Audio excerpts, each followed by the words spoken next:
Draw straight line, நேரான கோடு ஒன்று வரையவும். லைன் ஒரு நவுன், ஸ்ட்ரைட்டாக வரையணும் அப்படின்னு சொல்கிறதுனால அந்த ஸ்ட்ரைட் அப்படிங்கிறது அட்ஜெக்டிவ். இதே இதை கோ ஸ்ட்ரைட் அப்படின்னு சொன்னோன்னா ஹவு டு கோ, எப்படி போகணும், கோ ஸ்ட்ரைட், நேராக போ. இதில் அந்த வேர்பை மாடிஃபை பண்ணுறதுனால இந்த சென்டென்ஸில் வர ஸ்ட்ரைட் ஒரு அட்வர்ப்.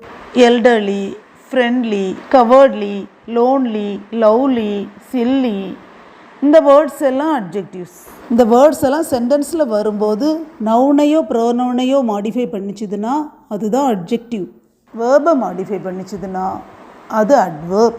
இப்போது அட்ஜெக்டிவ், அட்வர்ப் எல்லாம் தெளிவாக புரிஞ்சிருக்கும் அப்படின்னு நம்புகிறேன்.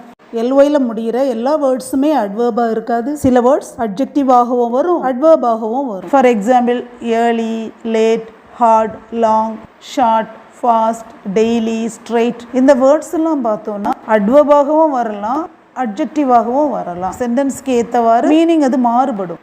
இப்போது my father is an early riser, எனது அப்பா சீக்கிரம் எழும்புபவர். ரைசர் எழும்புபவர், ஏர்லி ரைசர் சீக்கிரம் எழும்புபவர். ரைசர் அப்படிங்கிறது ஃபாதரை குறிக்குது. So riser is a noun. அந்த நவுனை மாடிஃபை பண்ணுறதுனால ஏர்லி அப்படிங்கிற வேர்ட் ஒரு அட்ஜெக்டிவ். we rose early, இந்த சென்டென்ஸில் வர ஏர்லி அப்படிங்கிறது அட்வர்ப்.